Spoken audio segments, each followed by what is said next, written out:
Terve Robbe, mä oon Miklu Forssell. Mä kuulin, että sä tarvit vielä pari viikon päähän pari vinkkiä sun ottelua varten.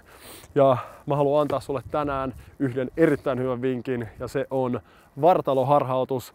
Mä käytän sitä kentällä, kun mä isken maaleja, niin sä voit aivan hyvin käyttää sitä myös sun vastustaja, kun sä isket sitä sun nyrkellä.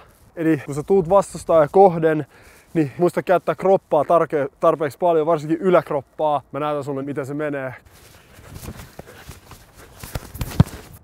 Jes Robbe, toivottavasti tästä oli jeesi mun vartaloharhautuksesta.